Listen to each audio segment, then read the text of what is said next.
Hello and welcome to Straight from the Training Ground. This is Jay coming to you here with my friend Rosmondo. Ryan, good to see you. Good to see you. Continuing our kind of loop around the OVPL here as we get ready to preview the OVPL season, which is starting very soon. I don't have to tell you that. But today we have a special interview with Fort Wayne, actually 1927 SC, based out of Fort Wayne.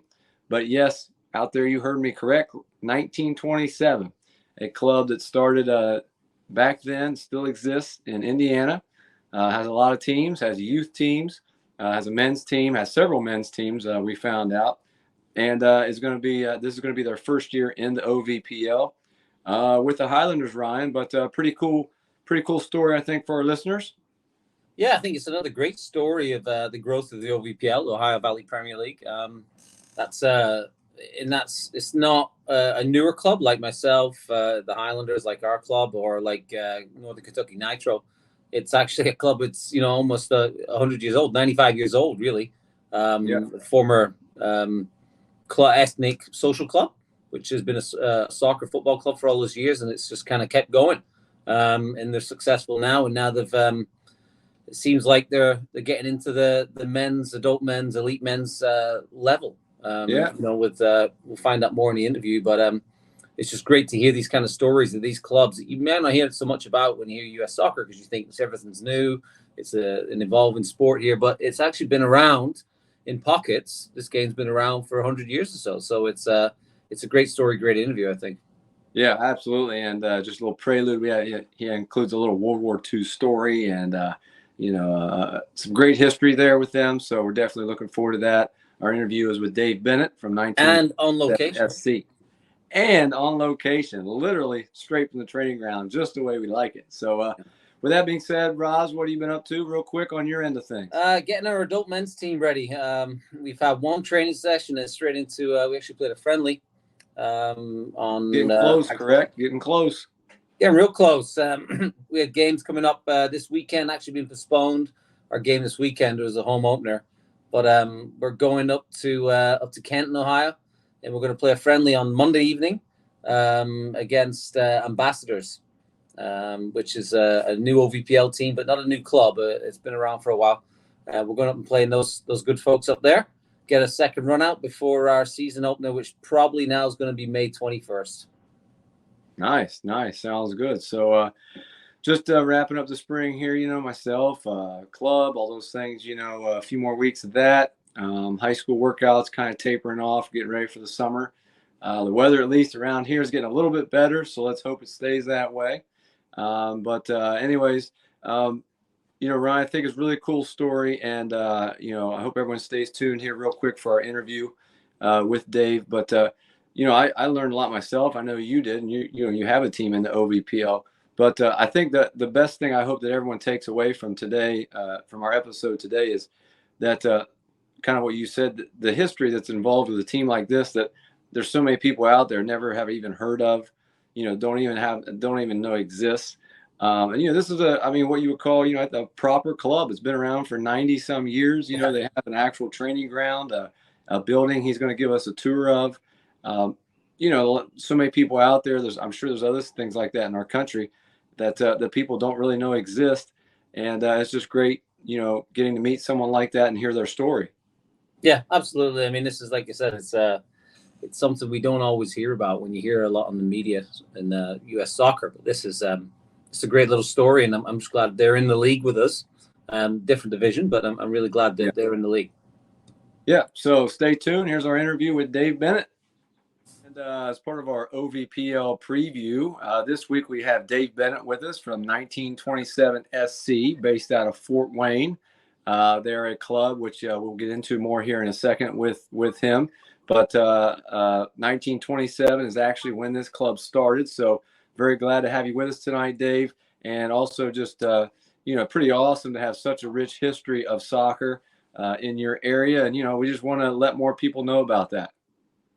Yeah, thanks for having me, guys. I appreciate it. Love to fill you guys in on our club, the Fort Wayne Sport Club, and kind of what we've been doing and why we're here in the OVPL as well. Yeah, that's a tremendous, man. Really awesome. So, just my first question for you, Dave, I guess, would be just tell everyone out there a little bit about, how did you get involved with the club and kind of your role?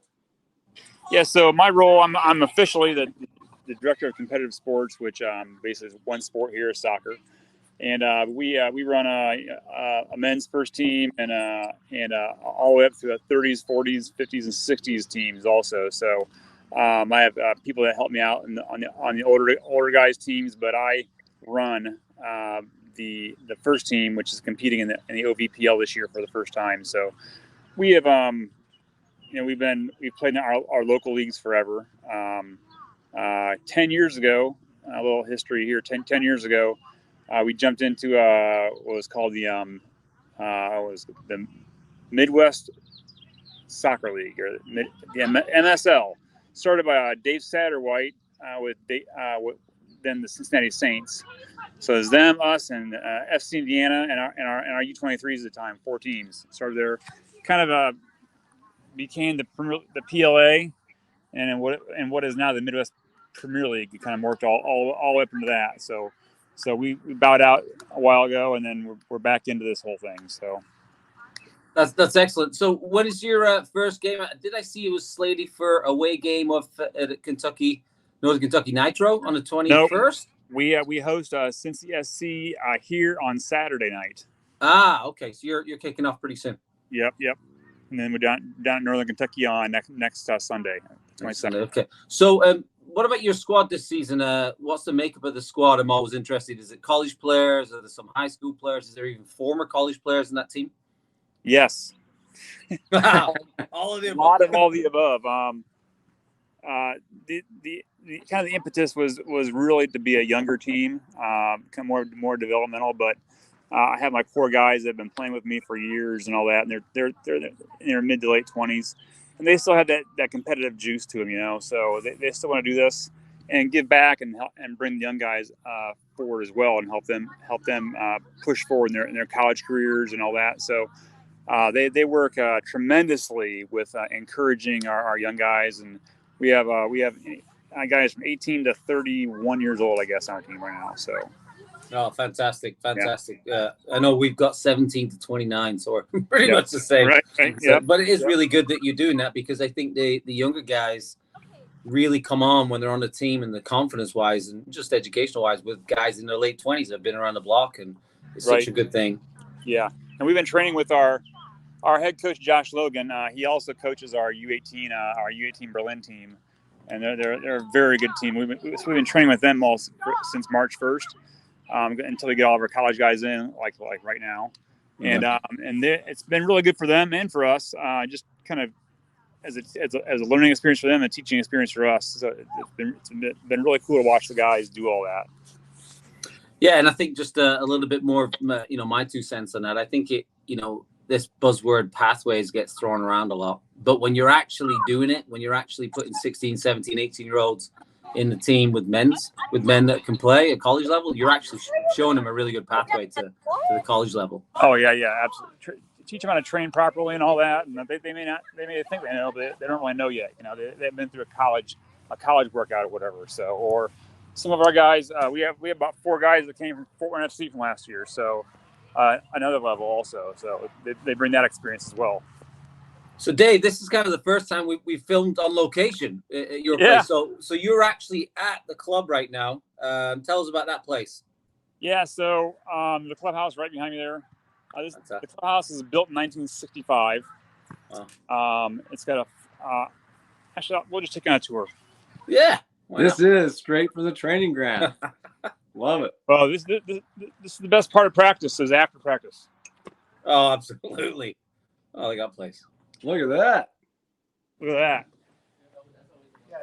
So this is the best part of practice. This is the best part of practice is right here. Oh, phenomenal.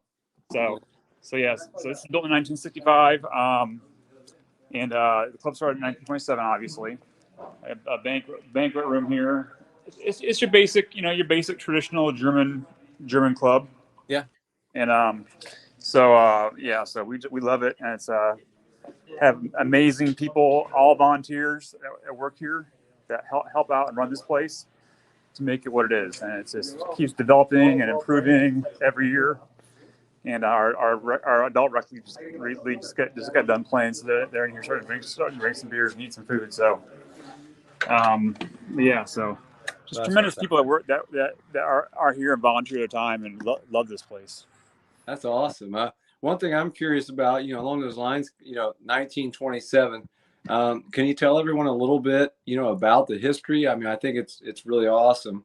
The club's been around that long, in our country with soccer. Right. Yeah. So it's started by German immigrants, and but it's really been a club for all nationalities. We have currently, I think, 33 countries represented in our membership right now across the world, from around the world. African, Asian, European, a lot of South Americans right now. So it makes for a really fun atmosphere, but they've always been very welcoming to all. Even when back World War II, when other clubs wouldn't take the Yugoslavians, Yeah. Sport Club did. Sport Club took them right in. It was back in the days when they would actually house them here at the club. Yeah.